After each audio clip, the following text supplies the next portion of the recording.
மாணவ செல்வங்களுக்கு இனிய வணக்கம். மற்றுமோர் குருகுலம் நிகழ்ச்சியில் உங்களை சந்திப்பதில் பெரும் மகிழ்ச்சி அடைகின்றோம். தரம் 10 அலகு 3 சடப்பொருளின் இயல்புகள் மற்றும் கட்டமைப்புகள் பற்றி நாம் இங்கு கற்றுக்கொண்டிருக்கின்றோம். இந்த பாடப்பரப்பின் இறுதி பாட அலகில் இறுதி பிரிவில் நாம் இன்று உங்களை சந்திக்க இருக்கின்றோம். கடந்த வாரம் நாம் உலோகங்கள் மற்றும் அலுலோகங்கள் ஆகியவற்றின் இயல்புகள் அவற்றின் பயன்பாடுகள் தொடர்பாக விரிவாக ஆராய்ந்திருந்தோம். இன்றைய நிகழ்ச்சியில் நாம் மூலகங்களின் வலுவளவு மற்றும் இரசாயன சூத்திரங்கள் எழுதுவது தொடர்பான விடயங்களை நாம் பார்க்க இருப்பதோடு இந்த பாடலகு சம்பந்தமான சில வினாக்களையும் இங்கு நாம் கலந்துரையாட இருக்கின்றோம். சடப்பொருளின் கட்டமைப்பு தேர்ச்சி மட்டம் 2ற்குரிய இந்த பாடலகானது வாழ்க்கை நிலையை உயர்த்தி கொள்ளும் நோக்கில் சடப்பொருளையும் சடப்பொருளின் இயல்புகளையும் அவற்றின் இடைத்தொடர்புகளையும் நுணுகி ஆராய்வர். தேர்ச்சி மட்டம் 2.1 இங்கு நாம் கற்க இருக்கின்றோம். சடப்பொருளின் கட்டமைப்பு பற்றிய விஞ்ஞான கண்டுபிடிப்புகளை ஆராய்வர். இங்கு கற்றப்பேறுகளாக நாம் இன்றைய தினம் நாம் இரசாயன சூத்திரங்களை எழுதுவது தொடர்பாக கற்க இருக்கின்றோம். முதலில் வலுவளவு தொடர்பாக கடந்த வார நிகழ்ச்சியில் நாம் ஆராய்ந்திருந்தோம். வலுவளவு என்பது குறித்த ஒரு மூலக அணு ஒன்றின் சேர்க்கையுறும் ஆற்றலாகும் என கடந்த வாரம் நாம் கற்றிருந்தோம். இதில் உங்களுக்கு தெரியும், இந்த வலுவளவு என்பது ஐதரசன் சார்பாக அளக்கப்படுகின்ற ஓர் கணியம் என்பதை மாணவர்கள் இங்கு புரிந்து கொள்ள வேண்டும். உதாரணமாக ஒரு சோடியம் அணுவுடன் சேரக்கூடிய ஐதரசன் அணுக்களின் எண்ணிக்கையானது அந்த மூலக அணுவினுடைய வலுவளவாக நாம் கருத இருக்கின்றோம். அதே போன்று பாருங்கள், ஒரு கார்பன் அணுவுடன் சேரக்கூடிய ஐதரசன் அணுக்களுடைய எண்ணிக்கையானது 4 இருக்கும் பொழுது அங்கு கார்பனுடைய வலுவளவை நாம் 4 என வரையறை செய்கின்றோம். அதே போன்று பாருங்கள், ஆக்சிஜன் அணு ஒன்றுடன் சேரக்கூடிய ஐதரசன் அணுக்களின் எண்ணிக்கை 2 ஆகும். எனவே ஆக்சிஜன் அணுவிற்குரிய வலுவளவை நாம் 2 என வரையறை செய்கின்றோம். இவ்விதம் மூலகத்தின் அணு ஒன்றின் இறுதி சக்தி மட்டத்தில் உள்ள இலத்திரன்களின் எண்ணிக்கை அதன் வலுவளவு இலத்திரன்கள் என பொதுவாக வரையறுக்கப்படுவதொன்று. நாம் ஆவர்த்தன அட்டவணை பற்றி கற்கும் பொழுது இந்த மூலக அணுவினுடைய வலுவளவானது நாம் அந்த ஆவர்த்தன அட்டவணையில் இருக்கக்கூடிய கூட்ட எண் சார்பாகவும் சில விடயங்களை நாம் பார்த்திருக்கின்றோம். சுருக்கமாக சொல்லும் பொழுது கூட்டம் 1, கூட்டம் 2, கூட்டம் 3, கூட்டம் 4 ஆகிய மூலகங்களுக்கு அதனுடைய கூட்ட எண் வலுவளவுக்கு சமனானதாக நாங்கள் பயன்படுத்த முடியும். அதே போன்று உங்களுக்கு தெரியும், கூட்டம் 5 தொடக்கம் கூட்டம் 8 வரையான மூலகங்களின் வலுவளவானது 8 அந்த கூட்ட எண்ணை கழிப்பதன் மூலம் பெற்றுக்கொள்ள முடியும். உதாரணமாக கூட்டம் 5 என்று சொல்லப்படும் பொழுது கூட்டம் 5 நீங்கள் 8 கழிக்கும் பொழுது 3. ஆகவே 5ஆம் கூட்ட மூலங்களுடைய வலுவளவு 3 என்பதை நாம் இலகுவாக புரிந்து கொள்ள முடியும். எனவே மாணவர்கள் மூலக அணுக்களின் இலத்திரன் நிலையமைப்பு பற்றி நீங்கள் சரியாக அறிந்திருப்பீர்களா இருந்தால் அவருடைய கூட்ட எண் மற்றும் ஆவர்த்தன எண் என்பவற்றை தெளிவாக எதிர்கூறுவதோடு அவருடைய வலுவளவையும் தெளிவாக எதிர்கூற முடியும் என்பதனை இத்தருணத்தில் நீங்கள் புரிந்து வைத்திருத்தல் வேண்டும். இங்கு மூலகங்களின் வலுவளவு பற்றி ஒரு அட்டவணை உங்களுக்கு காட்டப்படுகின்றது. ஆகவே மூலக அணுக்களின் குறியீடு மற்றும் வலுவளவு என்பதனை மாணவர்கள் சரியாக அறிந்து வைத்திருக்கும் போது மாத்திரம்தான் இரசாயன சூத்திரங்களை நாம் பிழையின்றி எழுத முடியும் என்பதனை கவனத்தில் கொள்ள வேண்டும். பாருங்கள், ஐதரசன் குறியீடு H, வலுவளவு 1. ஹீலியம் He, அவனுடைய வலுவளவு 0. உங்களுக்கு தெரியும், ஹீலியம் பொதுவாக உங்களுக்கு தெரியும் இவை மூலக அணுக்களுடன் எவ்விதமான பிணைப்புகளையும் ஏற்படுத்துவதில்லை. ஈற்றோடு நிரம்பியிருப்பதன் காரணமாக பொதுவாக சடத்துவ மூலங்களுடைய வலுவளவு 0 இருக்கின்ற காரணத்தினால் உங்களுக்கு தெரியும், பொதுவாக 8ஆம் கூட்ட மூலங்களை நாம் பூச்சிய குடும்ப மூலங்கள் எனவும் வரையறை செய்கின்றோம். லித்தியம் வலுவளவு 1, பெரிலியம் 2, போரன் 3, கார்பன் 4, நைதரசன் 5ஆம் கூட்ட மூலகம் உங்களுக்கு தெரியும், கூட்ட எண்ணை நாம் 8 கழிக்கும் பொழுது அதனுடைய வலுவளவு 3 என பெறப்படுகின்றது. அதே போன்று ஆக்சிஜன் 2, புளோரின் 1, நியோன் 0. ஏனென்றால் நியோன் இங்கு சடத்துவ கூட்டம், சடத்துவ மூலகம், எனவே அவனுடைய வலுவளவு 0 இருக்கும். அதே போன்று பாருங்கள், சோடியம் வலுவளவு 1, மெக்னீசியம் 2, அலுமினியம் 3, சிலிக்கன் 4, பொசுவரசு 2 வலுவளவு நிலையை காண்பிக்கின்றது, 5 மற்றும் 3 ஆகிய வலுவளவு நிலையை காண்பிக்கும். அதே போன்று கந்தகம் 6 மற்றும் 2 ஆகிய 2 வலுவளவு நிலையை காண்பிக்கும். குளோரின் 7, 1 ஆகிய 2 வலுவளவு நிலையை காண்பித்தாலும் நம்முடைய பாடப்பரப்பின்படி நாம் பொதுவாக சூத்திரங்கள் எழுதும் பொழுது பொசுவரசனுடைய வலுவளவு 3ஆகவும் கந்தகத்தினுடைய வலுவளவை 2ஆகவும் அதே போன்று குளோரினுடைய வலுவளவை 1ஆகவும் நாம் பொதுவாக பயன்படுத்துவதுண்டு.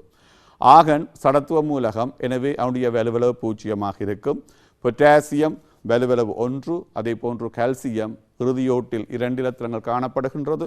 கூட்டம் 2ஐ சேர்ந்த மூலகம், அது உறுதிநிலை அடையும் பொழுது 2 இலத்திரங்களை இழந்து 2 வலுவுள்ள நேரங்களை உருவாக்கக்கூடிய ஆற்றலை கொண்டது. எனவே இங்கு கால்சியத்துடைய வலுவளவை நாம் 2ஆக வரையறுக்க முடியும்.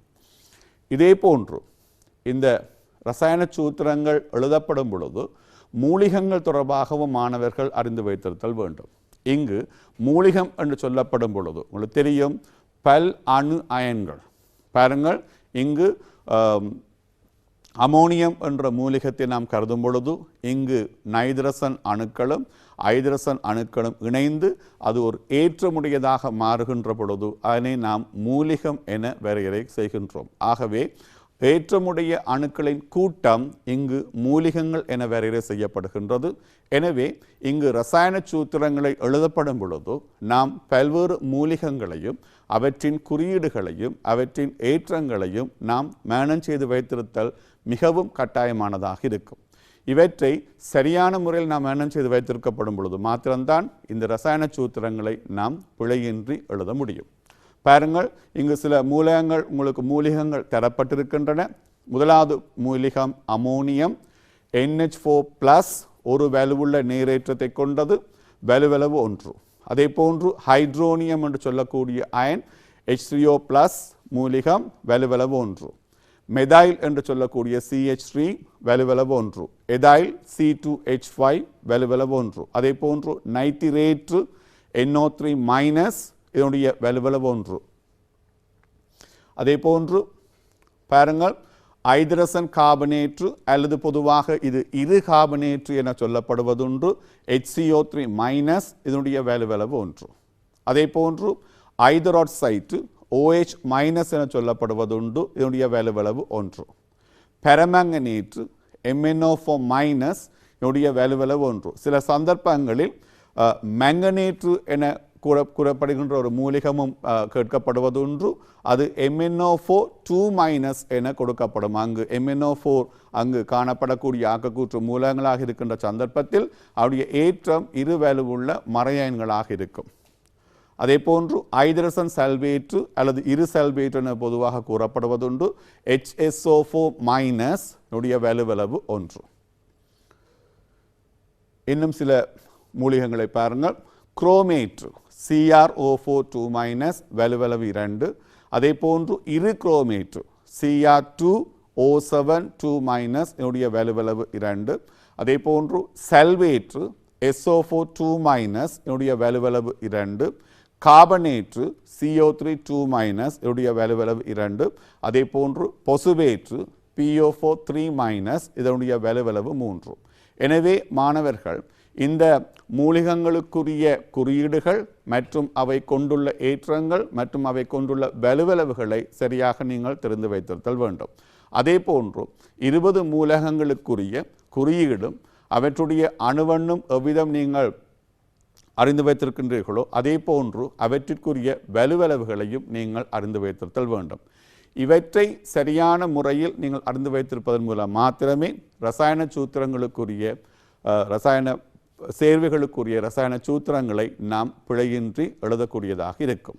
இனி நாம் இந்த வலுவளவு என்பவற்றை நாம் சரியாக கற்ற பின்னர் இந்த ரசாயன சேர்வைகளுக்கான ரசாயன சூத்திரங்களை எவ்விதம் எழுதுவது என்பது பற்றி நாம் இங்கு பார்க்க இருக்கின்றோம்.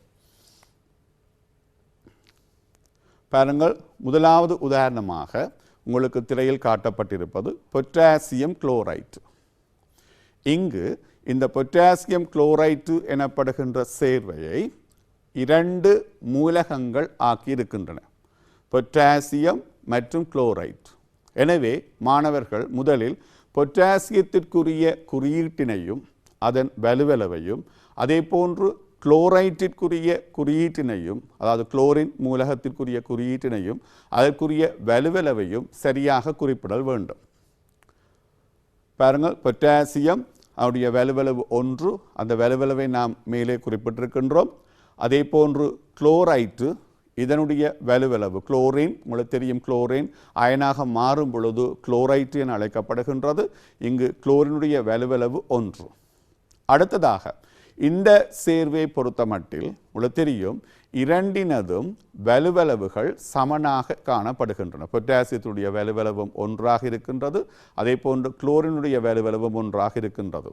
ரசாயன சூத்திரங்களை நாம் எழுதும் பொழுது மிக முக்கியமாக கவனிக்க வேண்டிய விடயம் இந்த மூலிகங்களின் அதாவது இந்த மூலகங்களுடைய வலுவளவுகள் சமப்படுத்தப்படக்கூடிய வகையில் இங்கு வலுவளவுகள் மாற்றி குறிப்பிடப்படுகின்ற ஒரு முறையை நாம் பின்பற்றுகின்றோம்.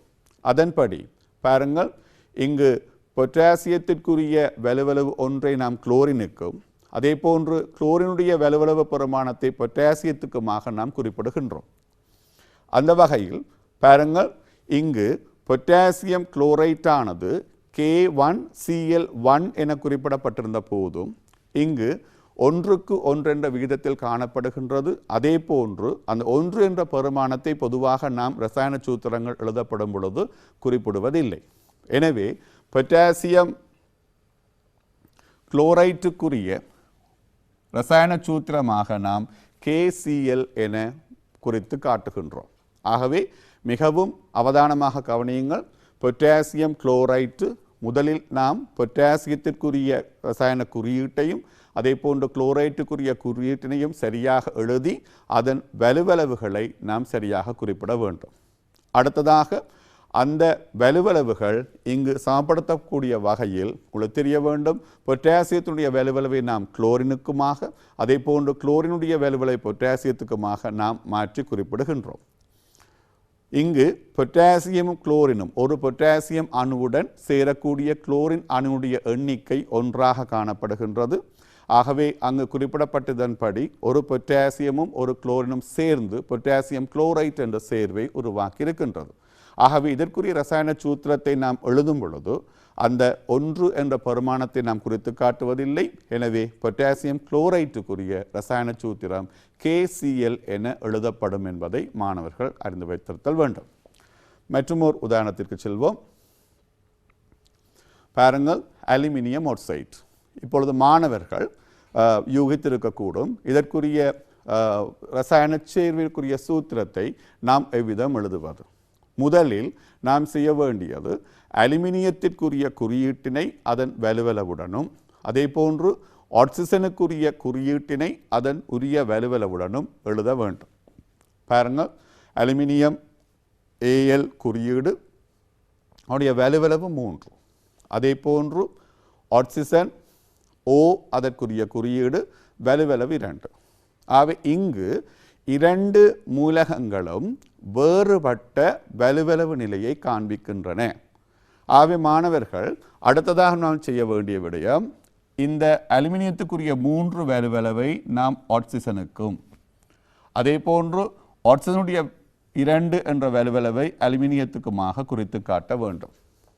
இவ்விதம் மாற்றி குறிப்பிடப்படும் பொழுது இரண்டினதும் வலுவளவுகள் சமப்படக்கூடிய நிலையை நாம் அவதானிக்க முடியும். அவை பாருங்கள், இங்கு நாங்கள் அலுமினியத்துக்குரிய குறியீட்டையும் அலுமினியத்துக்குரிய வலுவளவை ஆக்சிஜனுக்கும் ஆக்சிஜனுக்குரிய வலுவளவை அலுமினியத்துக்காக குறித்து காட்டுகின்றோம். இதன்படி எழுதப்படும் பொழுது அலுமினியம் ஆக்சைட்டிற்கான ரசாயன சூத்திரமானது Al2O3 என குறிப்பிடப்படுகின்றது. ஆகவே மிகவும் தெளிவாக பாருங்கள், அலுமினியம் ஆக்சைடு எழுதப்படும் பொழுது முதலில் அலுமினியத்துக்குரிய குறியீட்டை அதன் வலுவளவுடன் குறிப்பிடுங்கள். ஆக்சிஜன் மூலகத்திற்குரிய குறியீட்டை அதன் வலுவளவுடன் குறிப்பிடுங்கள். அதன் பின்னர் ஆக்சிஜனுக்குரிய வலுவளவை அலுமினியத்துக்கும் அலுமினியத்துக்குரிய வலுவளவு 3ஐ ஆக்சிஜனுக்குமாக நாங்கள் மாறி குறிப்பிடப்படும் பொழுது அலுமினியம் ஆக்சைட்டிற்கான ரசாயன சூத்திரம் உங்களுக்கு Al2O3 என பெறப்படும். இதனை மிகவும் திருத்தமாக மிக முக்கியமாக சில விடயங்கள் இந்த குறியீடுகள் எழுதப்படும் பொழுது அலுமினியம் முதலாவது எழுத்து அலுமினியத்துக்குரிய ஏ கேபிட்டலில் இருக்க வேண்டும், ஆங்கில பேரெழுத்தில் இருக்க வேண்டும். அதே போன்று உங்களுக்கு தெரியும் இரண்டாவது எழுத்து ஆங்கில சிற்றெழுத்தாக காணப்படுதல் வேண்டும். ஆகவே இதனை மாணவர்கள் மிகவும் கவனத்தில் கொள்ள வேண்டும். அலுமினியம் ஆக்சைட்டுக்குரிய சூத்திரத்தை நாம் Al2O3 என குறிப்பிடுகின்றோம்.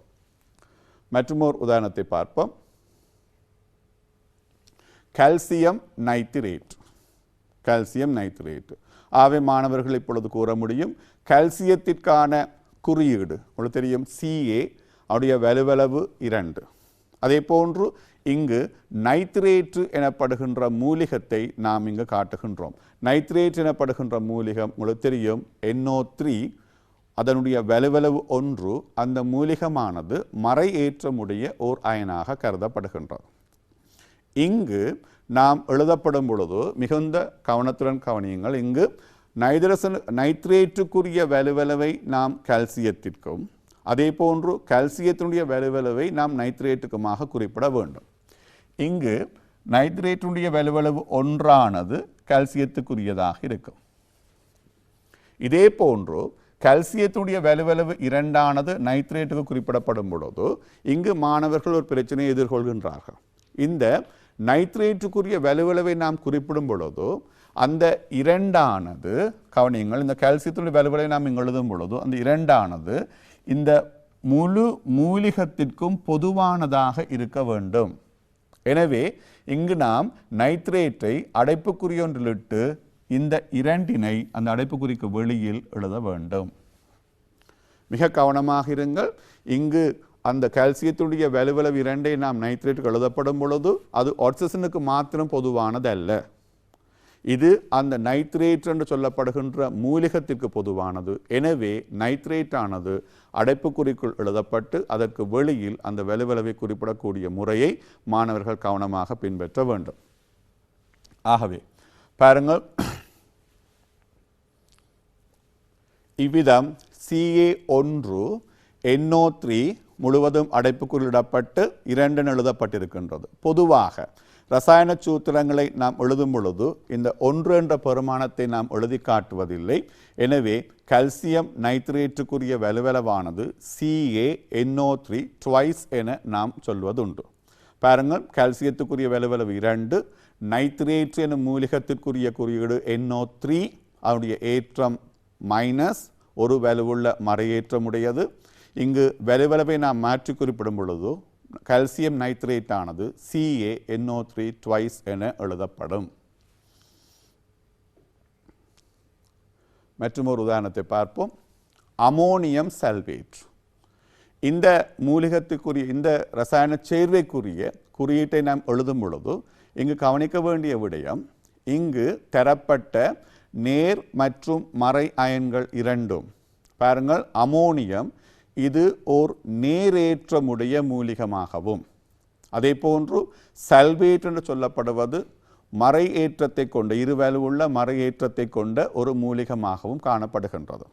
இதற்கு முன்னர் நாம் கவனித்த உதாரணங்கள் உங்களுக்கு தெரியும்.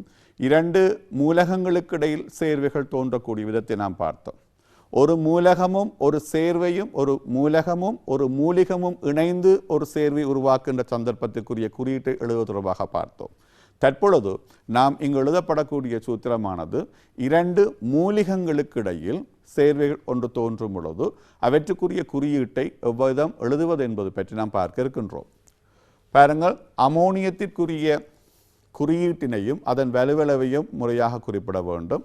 அதே போன்று சல்வேட்டுக்குரிய குறியீட்டையும் அதன் வலுவளவையும் நாம் முறையாக குறிப்பிட வேண்டும்.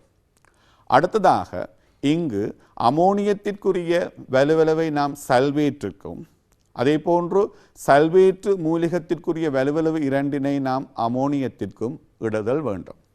இவ்விதம் எழுதப்படும் பொழுது அந்த வலுவளவானது அந்த முழு மூலிக கூட்டத்திற்குமே அது பொதுவானது என்பதை மாணவர்கள் கவனத்தில் கொள்ள வேண்டும். ஆகவே அவ்விதம் நாம் மாற்றி எழுதும் பொழுது பாருங்கள், NH4 ட்வைஸ், அதாவது அமோனியம் அடைப்புக்குறிக்குள் எழுதப்பட்டு சல்வேட்டுக்குரிய வலுவளவானது இங்கு காட்டப்பட்டிருக்கின்றது. அதே போன்று சல்வேட்டானது இங்கு அடைப்புக்குறிக்குள் இடப்பட்டு அமோனியத்திற்குரிய வலுவளவு ஒன்றை நாம் குறிப்பிட்ட போதும் உங்களுக்கு தெரியும் நாம் வலுவளவு ஒன்றை பொதுவாக எழுதி காட்டுவதில்லை. எனவே இதற்குரிய ரசாயன சூத்திரத்தை நாம் முறையாக எழுதும் பொழுது NH4 twice SO4 என காட்டப்படும். எனவே அமோனியம் சல்வேட்டுக்குரிய ரசாயன சூத்திரமானது NH4 twice SO4 என்பதை மாணவர்கள் புரிந்து கொள்ளல் வேண்டும். இவ்விதம் நாம் கற்ற உதாரணங்களை கொண்டு மேலும் சில உதாரணங்களை பார்ப்பதன் மூலம் இது தொடர்பான பூரணமான விளக்கத்தை நாம் பெறக்கூடியதாக இருக்கும்.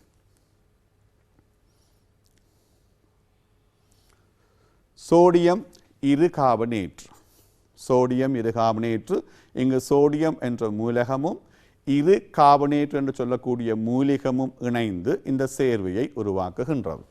பாருங்கள், முதலில் நாம் சோடியத்திற்குரிய குறியீட்டை அதன் வலுவளவுடன் எழுத வேண்டும். அதனைத் தொடர்ந்து இருகார்பனேற்று மூலிகத்தை அதன் வலுவளவுக்கு ஏற்ப எழுத வேண்டும். இந்த இருகார்பனேற்றானது பொதுவாக ஐதரசன் கார்பனேற்று எனவும் குறிப்பிடப்படுவதுண்டு. இப்பொழுது உங்களுக்கு தெரியும் இங்கு சோடியத்தினதும் இருகார்பனேற்றினதும் வலுவளவுகள் சமனாக காணப்படுகின்றன. பொதுவாக நாம் இதனை மாற்றி குறிப்பிடுகின்ற போதும் இங்கு சோடியம் இருகார்பனேட்டானது Na1HCO3 என குறிப்பிடப்படுகின்றது. எனவே சோடியம் இருகார்பனேட்டுக்குரிய ரசாயன சூத்திரமானது NaHCO3 என குறிப்பிடப்படும். ஆகவே ஒன்று என இரு வலுவளவுகளும் சமனாக இருக்கின்ற சந்தர்ப்பத்தில் அந்த இரு வலுவளவுகளையுமே நாம் பொதுவாக குறிப்பிடுவதில்லை. எனவே சோடியம் இருகார்பனேட்டுக்குரிய வலுவளவை நாம் NaHCO3 என எழுதி காட்டுகின்றோம். மேலும் சில உதாரணங்களை பார்ப்போம்.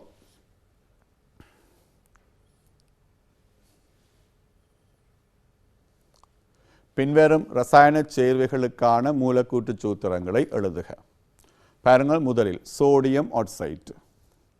மாணவர்கள் சற்று நேரம் எடுத்து இதற்குரிய ரசாயன சூத்திரத்தை நீங்கள் ஒரு முறை எழுதி பார்த்து கொள்ளுங்கள். சோடியம் ஆக்சைடு என்று சொல்லப்படும் பொழுது இந்த ரசாயன சேர்வை ஆக்கக்கூடிய இரண்டு மூலகங்கள், ஒன்று சோடியம் மற்றது ஆக்சிஜன். எனவே முதலில் நாம் சோடியத்திற்குரிய குறியீட்டினையும் அதன் வலுவளவையும், அதே போன்று ஆக்சிஜனுக்குரிய குறியீட்டினையும் அதன் வலுவளவையும் முறையாக குறிப்பிட வேண்டும்.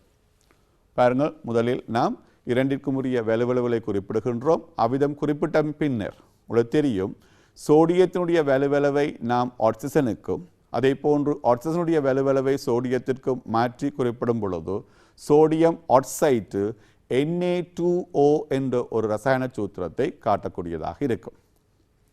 மற்றும் ஒரு உதாரணத்தை பார்ப்போம். Aluminium chloride. மாணவர்கள் இதனையும் யூகிக்க முடியும். அலுமினியம் என்று சொல்லப்படும் பொழுது அலுமினியம் என்ற மூலகத்திற்குரிய குறியீடு உங்களுக்கு தெரியும் Al, அதனுடைய வலுவளவு 3. அதே போன்று குளோரைட் என்று சொல்லப்படும் பொழுது Cl, அதனுடைய வலுவளவு 1. எனவே இங்கு நாம் Al3 மற்றும் Cl1 இந்த வலுவளவை நாம் மாற்றி குறிப்பிடும் பொழுது அலுமினியம் குளோரைட்டிற்குரிய வலுவளவானது ரசாயன சூத்திரமானது AlCl3 என எழுதப்பட வேண்டும். மற்றும் ஒரு உதாரணம் பாருங்கள். மக்னீசியம் சல்வேட். மக்னீசியம் சல்வேட் என்று சொல்லப்படும் பொழுது இங்கு மக்னீசியம் எனப்படுகின்ற மூலகமும் சல்வேற்று எனப்படுகின்ற மூலிகமும் இணைந்து இந்த சேர்வை உருவாக்குகின்றது. இங்கு மக்னீசியம் வலுவளவு 2, அதே போன்று சல்வேட் என்ற மூலிகத்திற்குரிய வலுவளவு 2. ஆகவே இந்த இடத்தில் மாணவர்கள் கவனிக்க வேண்டிய விடயம், இரண்டு மூலகம் மற்றும் மூலிகங்களுக்கான வலுவளவுகள் சமனாக காணப்படுகின்ற பட்சத்தில் அவற்றை நாம் பொதுவாக எழுதி காட்டுவதில்லை. சில மாணவர்கள் பயிற்சியின் பொழுது இவ்விதம் இதற்குரிய குறியீட்டை எழுத முயற்சிக்கிறார்கள். மக்னீசியத்துக்குரிய வலுவளவு 2, சல்வேட்டிற்குரிய வலுவளவு 2. எனவே இதனை இவ்விதம் எழுதுவதற்கு முயற்சிக்கின்றார்கள். பொதுவாக நாம் அவ்விதம் எழுதுவதில்லை. Mg2SO4 அடைப்பு குறியிட்டு 2 என எழுதுகின்றார்கள். பொதுவாக நாம் இதனை இவ்விதம் எழுதி காட்டுவதில்லை. பாருங்கள், இங்கு 2க்கு 2 1க்கு 1 என்ற விகிதத்தில் காணப்படுகின்றது. எனவே நாம் மக்னீசியம் சல்வேட்டினுடைய ரசாயன சூத்திரத்தை பொதுவாக நாம் Mg SO4 என குறிப்பிடுவதுண்டு. ஆகவே மாணவர்கள் இது தொடர்பான தெளிவான விளக்கத்தை நீங்கள் பெற்றுக்கொள்ள வேண்டும். அடுத்து மற்றொரு உதாரணத்தை பார்ப்போம். கார்பன் இருசல்பைட். கார்பன் இருசல்பைட். கார்பன் உடைய வலுவளவு உங்களுக்கு தெரியும். கார்பனிற்குரிய வலுவளவு குறியீடு C, அதன் வலுவளவு 4. அதே போன்று சல்பைட் என்று சொல்லப்படும் பொழுது கந்தகம் குறியீடு S, இதற்குரிய வலுவளவு 2. ஆகவே இங்கு நாம் இந்த கந்தகத்தினுடைய வலுவளவை கார்பனுக்கும் கார்பனுடைய வலுவளவை நாம் கந்தகத்திற்கும் வழங்குகின்றோம். அவ்விதம் வழங்கும் பொழுது பாருங்கள் C2S4 என எழுதப்படலாம். இங்கு உங்களுக்கு தெரியும் கார்பனிற்கும் கந்தகத்திற்கும் இடையிலான விகிதமானது 2:4. இதனை நாம் எளிமையான விகிதத்துக்கு மாற்றும் பொழுது CS2 என எழுத முடியும். ஒரு கார்பனுடன் 2 கந்தக அணுக்கள் பிணைப்பில் ஈடுபடுவதாக இவற்றை நாம் காட்ட முடியும். எனவே கார்பன் இருசல்பைட்டிற்குரிய ரசாயன சூத்திரமானது CS2 என எழுதப்பட வேண்டும். பாருங்கள், கார்பன் 4, கந்தகத்திற்கு வலுவளவு 2, அதனை மாற்றி குறிப்பிடும் பொழுது C2S4 நாம் எளிமையான விகிதமாக காட்டப்படும் பொழுது அங்கு ஒரு கார்பனிற்கு 2 கந்தகம் என்ற விதத்தில் CS2 என நாம் நம்முடைய ரசாயன சூத்திரத்தை எழுதி காட்டுகின்றோம். மற்றும் ஒரு உதாரணம் கால்சியம் பாசுபேட். இங்கு தெரியும் கால்சியம் என்று சொல்லப்படக்கூடிய மூலகமும் அதே போன்று பொசுபேட் என்று சொல்லப்படக்கூடிய மூலிகமும் இங்கு இந்த சேர்வை ஆக்குகின்றது. ஆகவே கால்சியத்திற்குரிய வலுவளவு உங்களுக்கு தெரியும் 2, பொசுபேட்டுக்குரிய வலுவளவு PO4 வலுவளவு 3. இதனை மாறி குறிப்பிடப்படும் பொழுது பாருங்கள் CA3PO4. இங்கு கவனம், அடைப்புக்குறியை நாம் கட்டாயமாக போடுதல் வேண்டும். ட்வைஸ். ஆகவே CA3PO4 ட்வைஸ் என கால்சியம் பொசுபேட்டுக்குரிய ரசாயன சூத்திரமானது எழுதி காட்டப்படும். ஆகவே கால்சியம் பொசுபேட் ஆனது CA3PO4 ட்வைஸ். மீண்டும் முறை பாருங்கள். Sodium oxide Na2O. அதே போன்று அலுமினியம் குளோரைடு AlCl3. அதே போன்று மக்னீசியம் சல்வேட்டு, கவனமாக பாருங்கள், மக்னீசியத்துக்குரிய வலுவளவும் 2, சல்வேட் என்னும் மூலிகத்துக்குரிய வலுவளவும் 2. இதை நாம் ஒருங்கிணைத்து எழுதும் பொழுது MgSO4 என எழுதி காட்டுகின்றோம். அதே போன்று கார்பன் இருசல்பைட்டு, கார்பனிற்குரிய வலுவளவு 4, கந்தகத்திற்குரிய வலுவளவு 2. இதனை நாம் C2S4. இங்கு நாம் அங்கு கார்பனிற்கும் கந்தகத்திற்குமான விகிதத்தை நாம் எளிமையாக மாற்றும் பொழுது CS2 என எழுதி காட்டுகின்றோம். ஒரு கார்பனுடன் 2 கந்தக அணுக்கள் இணைந்து அந்த சேர்வையை உருவாக்குகின்றது. அதே போன்று கால்சியம் பொசுபேட்டு, இங்கு கால்சியம் என்று சொல்லக்கூடிய இருவலுவுடைய மூலகமும் பொஸ்பேட் என்று சொல்லக்கூடிய மூவலுவுடைய மறையேற்றமுடைய ஒரு மூலிகமும் இணைந்த சேர்வை உருவாக்கும். எனவே கால்சியம் பொசுபேட்டுக்குரிய ரசாயன சூத்திரமானது CA3PO4 ட்வைஸ் என எழுதி காட்டப்படும். மாணவர்கள் தங்கள் பாடப்புத்தகத்தில் நிறைய உதாரணங்கள் தரப்பட்டிருக்கின்றன. அந்த பயிற்சிகளையும் நீங்கள் ஒரு முறை செய்து பார்க்க வேண்டும். தற்பொழுது நான் சில மூலக்கூற்று சூத்திரங்களை உங்களுக்கு தர இருக்கின்றேன். அந்த மூலக்கூற்று சூத்திரங்களை நாம் பெயரிட இருக்கின்றோம். பாருங்கள், MgCl2. மிகவும் எளிமையாக இதனை பெயரிட முடியும். இங்கு இந்த சேர்வையை ஆக்கியுள்ள 2 மூலகங்கள் என்று சொல்லப்படும் பொழுது பாருங்கள், மக்னீசியம் மற்றும் குளோரின் ஆகிய 2 மூலகங்கள் இதனை ஆக்கியிருக்கின்றன. எனவே MgCl2 என்று சொல்லப்படக்கூடிய சேர்வையானது மக்னீசியம் குளோரைட்டு என பெயரிடப்படும். அடுத்த உதாரணம் பாருங்கள். இங்கு CaCO3. எனவே மாணவர்கள் கவனிக்க வேண்டும். இங்கு 2 பகுதிகள் இருக்கின்றன. இங்கு CaCO3 நாம் பிரிக்கலாம். அவ்விதம் பிரிக்கும் பொழுது கால்சியம் என்று சொல்லப்படக்கூடிய மூலகமும் அதே போன்று கார்பனேட்டு என்று சொல்லக்கூடிய மூலிகமும் இங்கு காணப்படுகின்றது. கால்சியம் என கூறப்படக்கூடிய மூலிகம் காணப்படுகின்றது. எனவே இதை நாம் பெயரிடும் பொழுது கால்சியம் கார்பனேட்டு என நாம் பெயரிடுகின்றோம். பாருங்கள், CaCO3 கால்சியம் கார்பனேட்டு என பெயரிடப்படும். அடுத்த உதாரணம் பாருங்கள், KMnO4. இதனை நாம் எழுதும் பொழுது பாருங்கள், பொட்டாசியம் எனப்படுகின்ற மூலகம் K1. அதே போன்று பாருங்கள், இதனை ஆக்கியுள்ள மூலிகமானது MnO4 1-. ஆகவே இந்த மூலக பகுதியானது பொட்டாசியம். அதே போன்று இங்கு காணப்படக்கூடிய பல்லணு மூலிக பகுதியானது MnO4-, இது பரமங்கனேற்று என பெயரிடப்படும். எனவே KMnO4 ஆனது பொட்டாசியம் பரமங்கனேற்று என பெயரிடப்படும். இதே போன்று நான் இந்த மூலிகங்கள் பற்றி குறிப்பிடும் போது ஒரு விடயத்தை குறிப்பிட்டேன். K2 MnO4 என ஒரு சேர்வை குறிப்பிடப்படுமாக இருந்தால், K2 MnO4 என குறிப்பிடப்படுமாக இருந்தால், இங்கு கவனியுங்கள், இந்த MnO4 என்பது ஒரு தனி மூலிகமாக இருக்கும். பொட்டாசியத்தினுடைய வலுவளவு 1, எனவே இங்கு 1 என வலுவளவு தரப்பட்டிருக்கின்றது. ஆகவே இதன் ஆக்கக்கூற்று மூலக மூலிகளாக குறிப்பிடும் பொழுது K1 MnO4 2. நாம் ஏற்கனவே கற்றதன்படி MnO4 ஒரு வலுவுள்ள மறையேற்றமுடைய மூலிகத்தை நாம் பரமங்கனேற்று என குறிப்பிட்டிருந்தோம். இங்கு K1 MnO4 2- என குறிப்பிடப்படுகின்ற இந்த மூலிகமானது மங்கனேற்று என குறிப்பிடப்படும். எனவே KMnO4 ஆனது பொட்டாசியம் பரமங்கனேற்று என பெயரிடப்படுகின்ற சந்தர்ப்பத்தில் K2 MnO4 ஆனது பொட்டாசியம் மங்கனேற்று என பெயரிடப்படும். இவ்விதமான சில வித்தியாசமான விடயங்களை மாணவர்கள் சற்று அறிந்து வைத்திருத்தல் வேண்டும். அடுத்ததாக பாருங்கள், Ag2Cr2O7. இங்கு 2 பகுதிகள் இருக்கின்றன. Ag எனப்படுகின்ற மூலகம், நாம் வெள்ளி என பொதுவாக குறிப்பிடுகின்றோம். வெள்ளி என்னுடைய வலுவளவு 1. அதே போன்று Cr2O7 என குறிப்பிடப்படுகின்ற மூலிகம், இதனை நாம் இரு குரோமேட் என குறிப்பிடுகின்றோம். எனவே இதனை நாம் பெயரிடும் பொழுது வெள்ளி இரு குரோமேட் என பெயரிடுகின்றோம்.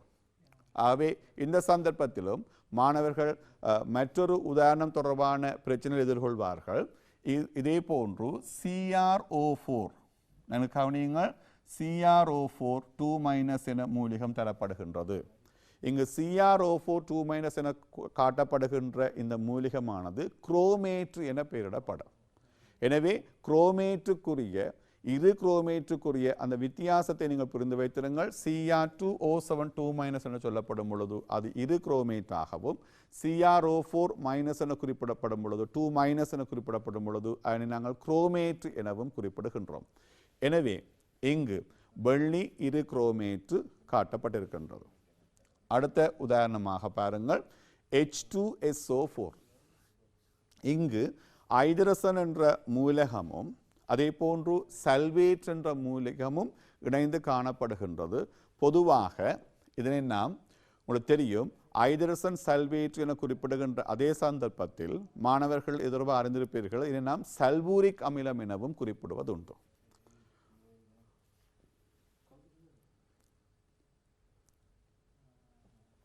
பாருங்கள், மேலும் சில வினாக்களை நாம் இங்கு கலந்துரையாட இருக்கின்றோம். இதுவரையில் நாம் வலுவளவு தொடர்பான பல உதாரணங்கள் பற்றி பார்த்திருந்தோம். உங்களுக்கு தெரியும் மாணவர்களே, வலுவளவு என்பது மூலக அணுக்களின் சேர்க்கை வலுவாக நாம் குறிப்பிடுகின்றோம். அவ்விதம் சேர்க்கை வலுவாக குறிப்பிடப்படும் பொழுது ஒரு மூலக அணுவுடன் சேரக்கூடிய ஐதரசன் அணுக்களின் எண்ணிக்கையை அதன் வலுவளவாக நாம் குறிப்பிடுவதாக நான் இங்கு கூறியிருந்தேன். உங்களுக்கு தெரியும், ஒரு கால்சியம் அணுவுடன் சேரக்கூடிய ஐதரசன் அணுக்களின் எண்ணிக்கை 2ஆக காணப்படுகின்ற பட்சத்தில் கால்சியத்தினுடைய வலுவளவை 2 என நாம் வரையறை செய்கின்றோம். மிக எளிமையாக அதை நாம் விளங்கப்படுத்தியிருக்கின்றோம். அது தொடர்பான பல்வேறு மூலகங்களின் குறியீடுகள் மற்றும் வலுவளவு மற்றும் பல் அணு மூலிகங்களின் குறியீடு மற்றும் வலுவளவு போன்றவற்றை நாம் பார்த்திருந்தோம். அதை கொண்டு பல்வேறு ரசாயன சூத்திரங்களை வெவ்வேறு சந்தர்ப்பங்களில் தரப்படுகின்ற ரசாயன சூத்திரங்களுக்கான ரசாயன சூத்திரங்களை எவ்விதம் எழுதுவது என்பது பற்றி நாம் இங்கு விரிவாக பார்த்திருந்தோம். எனவே மாணவர்கள் மேலும் பல உதாரணங்களை தெரிவு செய்து அதற்குரிய பயிற்சிகளில் ஈடுபட்டு அதற்குரிய இந்த ரசாயன சூத்திரங்களை பிழையின்றி எழுதுவதற்குரிய முயற்சிகளை மேற்கொள்ள வேண்டும். இனி நாம் இந்த சடப்பொருளின் கட்டமைப்பு என்ற அலகுடன் தொடர்புடைய சில வினாக்களை இங்கு கலந்துரையாட இருக்கின்றோம். அதில் முதலாவது வினாவாக நாம் பார்க்க இருக்கின்றோம். பாருங்கள், ரசாயன தாக்கம் ஒன்றில் நடுநிலை அணுவிலிருந்து அயனொன்று உருவாகும் போது அணுவில் உள்ள, அங்கு 4 தெரிவுகள் உங்களுக்கு தரப்பட இருக்கின்றன. அதற்கு முன்னர் இந்த வினா பற்றிய நாம் ஒரு சிறு விவரிப்பை பார்ப்போம். இங்கு பாருங்கள், நடுநிலையான அணுவிலிருந்து அயனொன்று உருவாகும் பொழுது உங்களுக்கு தெரியும், ஓர் அணுவானது தனது ஈற்றோட்டில் காணப்படுகின்ற ஒரு இலத்திரனை இழக்கும் பொழுது அது அயனாக மாறுகின்றது. மாணவர்கள் முதலாம் அயனாக்க சக்தியை பற்றி கற்கும் பொழுது இதுவாக கற்றிருந்தீர்கள். ஒரு மோல் சோடியம் அணுவிலிருந்து அதன் புறச்சக்தி மட்டத்தில் உள்ள முதலாவது இலத்திரனை அகற்றுவதன் மூலம் ஒரு மோல் Na+ அயன்களை உருவாக்குவதற்கு தேவையான சக்தியை நாம் முதலாம் அயனாக்க சக்தி என வரையறை செய்திருந்தோம். பாருங்கள், சோடியம் அணுவிலிருந்து நாம் சோடியம் அயனை உருவாக்குகின்றோம், Na+. சக இ இவ்விதமான ஒரு ரசாயன சமன்பாட்டினை, ஒரு அரைத்தாக்கத்தை நாம் எழுதியிருந்தோம். பாருங்கள், சோடியம் அணுவினுடைய அணுவன் 11. எனவே சோடியம் அணுவில் 11 புரோட்டான்கள் காணப்படுகின்றன, 11 எலக்ட்ரான்கள் காணப்படுகின்றன. அதே போன்று சோடியம் அணுவினுடைய திணிவன் 23ஆக கருதும் பொழுது அங்கு 12 நியூட்ரன்கள் காணப்படுவதையும் நாம் கற்றிருக்கின்றோம். உங்களுக்கு ஒரு மூலகம் தொடர்பான தகவல்கள் தரப்படும் பொழுது சோடியம் Na23 Na11 தரப்படும் பொழுது பாருங்கள், 11 என்று குறிப்பிடப்படுவது அணு எண், 23 என குறிப்பிடப்படுவது திணிவன் என கற்றிருக்கின்றீர்கள். அதன் அடிப்படையில் நடுநிலையான சோடியம் அணு ஒன்றில் 11 புரோட்டான்களும் 11 எலக்ட்ரான்களும் 12 நியூட்ரன்களும் காணப்படும். இந்த சோடியம் Na+ அயனாக மாறும் பொழுது அதன் புறச்சக்தி மட்டத்தில் உள்ள பாருங்கள் 2, 8, 1 இது எலக்ட்ரான் நிலையமைப்பு. இந்த புறச்சக்தி மட்டத்தில் உள்ள எலக்ட்ரான்களை அகற்றப்படுவதன் மூலம் 2, 8 என்ற எலக்ட்ரான் நிலையமைப்புடைய Na+ என்ற அயன் இங்கு உருவாக்கப்படுகின்றது. எனவே நடுநிலையான சோடியம் அணுவிலிருந்து சோடியம் அயன் உருவாக்கப்படும் பொழுது எலக்ட்ரானுடைய எண்ணிக்கையில் மாற்றம் ஏற்படுகின்றது.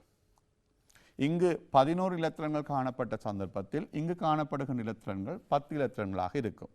இங்கு புரோட்டான்களின் எண்ணிக்கையிலோ அல்லது நியூட்ரன்களுடைய எண்ணிக்கையிலோ எவ்விதமான மாற்றமும் ஏற்படுவதில்லை என்பதை மாணவர்கள் அறிந்து வைத்திருத்தல் வேண்டும். இங்கு ரசாயன தாக்கம் ஒன்று நடைபெறும் பொழுது ஒரு அணுவிலிருந்து அயன் உருவாகும் பொழுது அங்கு காணப்படுகின்ற எலக்ட்ரான்களின் எண்ணிக்கையில் தான் மாற்றம் ஏற்படும்.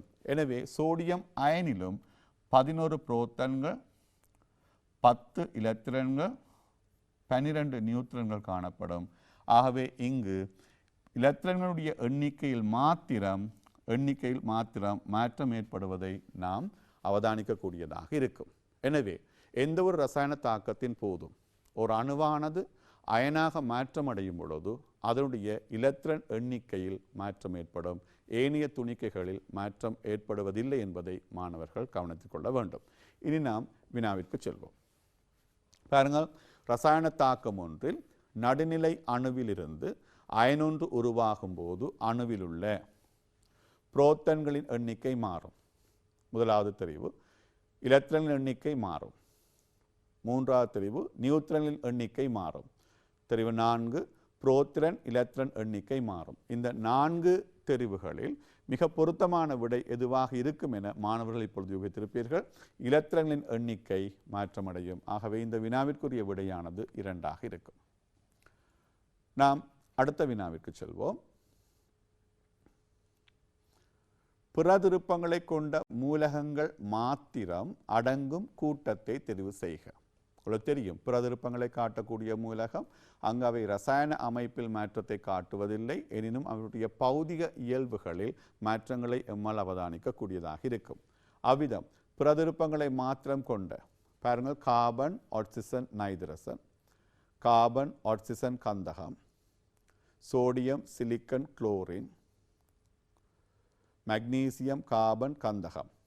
ஆகவே இங்கு பிரதிருப்பங்களை கொண்ட மூலங்களை மாத்திரம் அடங்கும் கூட்டம் என்று சொல்லப்படும் பொழுது இங்கு நமக்கு கார்பன் மற்றும் ஆக்சிஜன் மற்றும் கந்தகத்தை நாம் இங்கு விடையாக எடுக்க முடியும். அலுலோகங்கள் பற்றி கற்கும் பொழுது மாணவர்கள் தொடர்பாக தெளிவாக கற்றிருந்தீர்கள். மற்றொரு வினாவிற்கு செல்வோம். எனும் உலோக சல்வேட்டின் மூலக்கூற்று சூத்திரம் MsO4 ஆகும். எம்மின் குளோரைட்டின் மூலக்கூற்று சூத்திரம் யாது? நாம் வலுவளவு தொடர்பான பல்வேறு உதாரணங்களை நாம் இங்கு கலந்துரையாடுகின்ற சந்தர்ப்பத்தில் எமது கடந்த கால வினாப்பத்திரங்களில் பொதுவாக ரசாயன சூத்திரங்கள் தொடர்பாக கேட்கப்படக்கூடிய ஒரு பொதுவான வினாவாக இதனை நாம் கருதுகின்றோம்.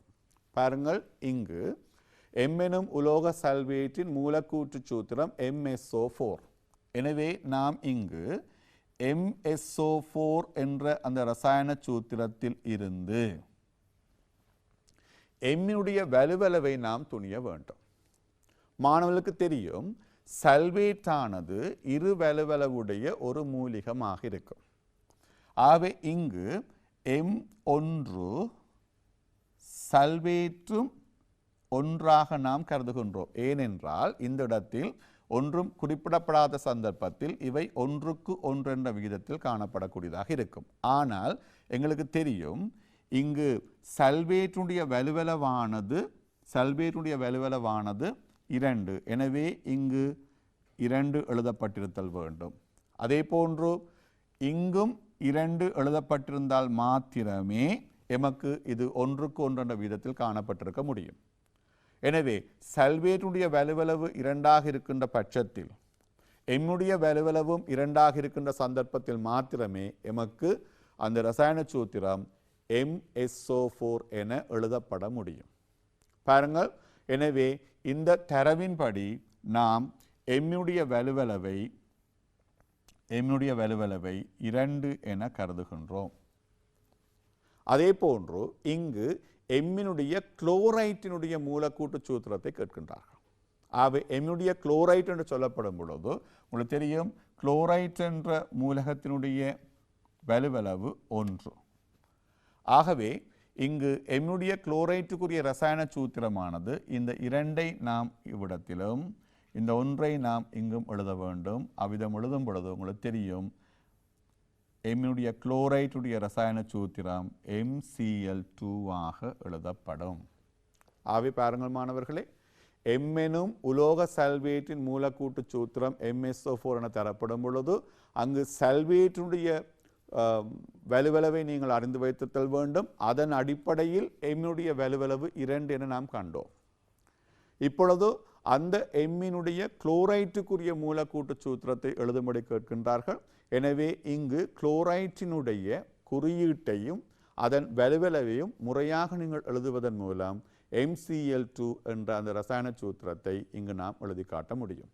எனவே இங்கு 4 தெரிவுகள் தரப்பட்டிருக்கின்றன. இந்த 4 தெரிவுகளில் மிக பொருத்தமான விடையை மாணவர்கள் தெரிவு செய்ய வேண்டும்.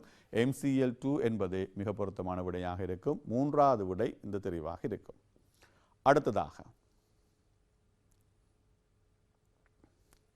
X எனும் மூலகம் குளோரின் வாயுடன் தாக்கம் புரிந்து XCl2 எனும் அயன் சேர்வையை உருவாக்கும்.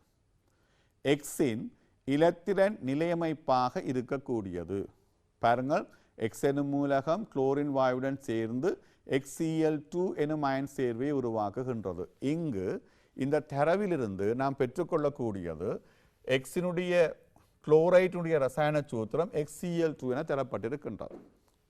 எனவே இங்கு XCl2வில் இருந்து கவனிங்கள், நாம் Xனுடைய வலுவளவை 2 கருத முடியும். Xனுடைய வலுவளவு 2, குளோரினுடைய வலுவளவு 1.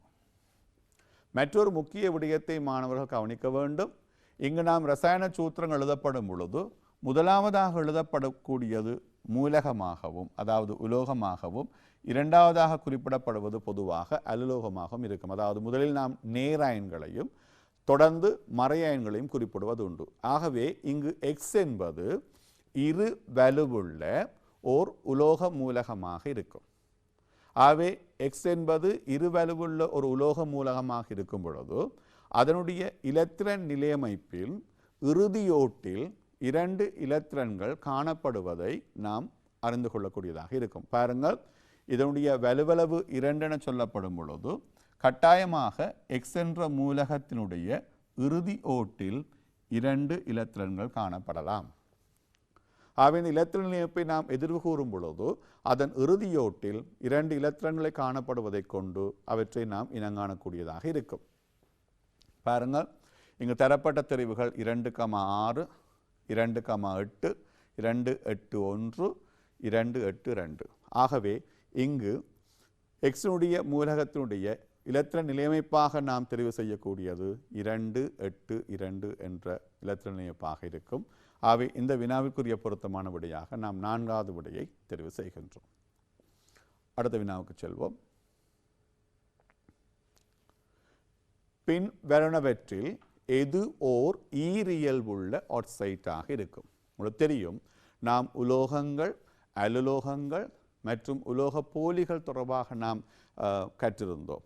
எனவே ஒரு ஆவர்த்தன அட்டவணையில் இடமிருந்து வலமாக மூலகங்களினுடைய ஆக்சைட்டுகளுடைய அமில மூல இயல்பு மாற்றமடைகின்ற விதத்தை பற்றி கற்றிருந்தோம். பொதுவாக உலோகங்களினால் உருவாக்கப்படக்கூடிய ஆக்சைட்டுகளை நாம் உலோக ஆக்சைட்டுகள் எனவும், அலுலோகங்களினால் உருவாக்கப்படக்கூடிய ஆக்சைட்டுகளை நாம் அமில ஆக்சைட்டுகள் எனவும், இவை ரெண்டுக்கும் இடையில் காணப்படக்கூடிய ஈரியல்புடைய மூலகங்களாக நாம் அலுமினியம் என்ற உலோகத்தை பற்றி கற்றிருந்தோம்.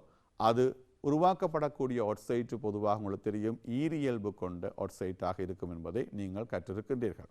அதன் அடிப்படையில் இங்கு தரப்படுகின்ற oxide sodium oxide, phosphorus 5 oxide, aluminium oxide, இந்த 4 தெரிவுகளில் உங்களுக்கு தெரியும் அலுமினியம் ஆக்சைட்டானது ஈரியல்பு கொண்ட ஆக்சைட் என்பதை நீங்கள் அறிந்து வைத்திருப்பீர்கள்.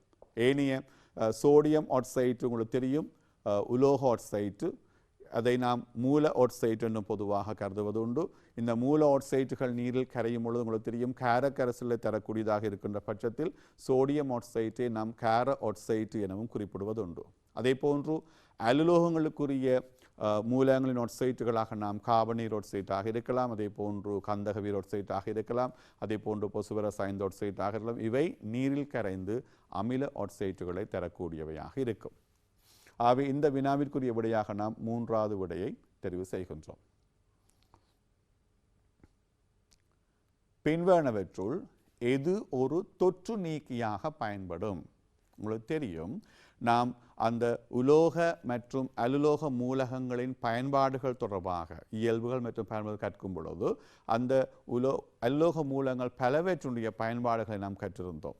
அதன் அடிப்படையில் இவ்வாறான வினாவை நாம் கேட்டிருக்கின்றோம். பாருங்கள், குளோரின், அயடின், அதே போன்று போரிக் அமிலம் மற்றும் மெக்னீசியம் ஹைட்ராக்சைடு. உங்களுக்கு தெரியும் இங்கு குளோரின், அயடின், போரிக் அமிலம், மெக்னீசியம் இந்த 4இல் இங்கு தொற்று நீக்கியாக பயன்படுத்தக்கூடியது நாம் குளோரினை நாம் பயன்படுத்துகின்றோம்.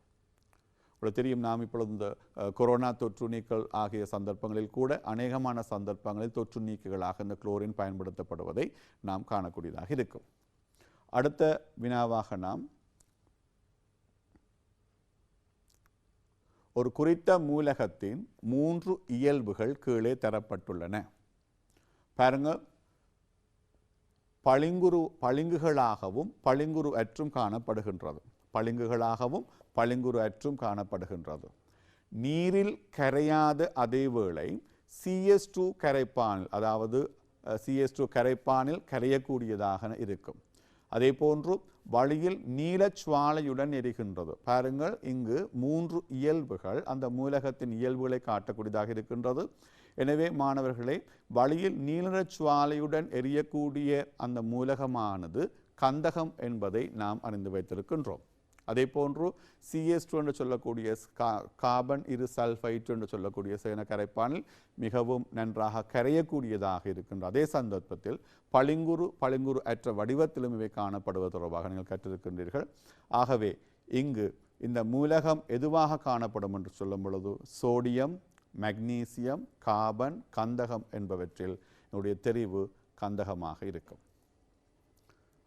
அடுத்த வினா, Al3+ அயனில் உள்ள இலத்திரன் எண்ணிக்கையும் புரோத்தன் எண்ணிக்கையும் முறையே. பாருங்கள், Al3+, ஏலின் அணுவன் 13 என தரப்பட்டிருக்கின்றது. இங்கு அலுமினியத்துக்குரிய அணுவன் 13 என்று சொல்லப்படும் பொழுது அலுமினியத்தினுடைய இலத்திரன் நிலையமைப்பு 283. இது உறுதிநிலை அடையும் பொழுது 3 இலத்திரன்களை இழக்கின்றன. எனவே இங்கு Al3+ என்ற அயன் அலுமினியம் மூவலுவுள்ள நேரயன் உருவாக்கப்படும். இதனுடைய இலத்திரன் நிலையமைப்பு 2,8 இருக்கும். எனவே இந்த Al3+ அயனில் காணப்படக்கூடிய இலத்திரனுடைய எண்ணிக்கை 10. அதே போன்று இங்கு அயனாக்கம் நடைபெறும் பொழுது புரோத்தன்களின் எண்ணிக்கையில் மாற்றம் ஏற்படுவதில்லை. எனவே அணுவன் 13 என்று சொல்லப்படும் பொழுது புரோத்தன் எண்ணிக்கையும் 13ஆக காணப்படும். எனவே இங்கு காணப்படுகின்ற இலத்திரன் எண்ணிக்கை 10ஆகவும் புரோத்தன் எண்ணிக்கை 13ஆகவும் காணப்படுவதை நாம் காணலாம். ஆகவே விடைகளை நாம் பார்க்கும் பொழுது பாருங்கள், இலத்திரன் எண்ணிக்கை 10, புரோத்தன் எண்ணிக்கை 13.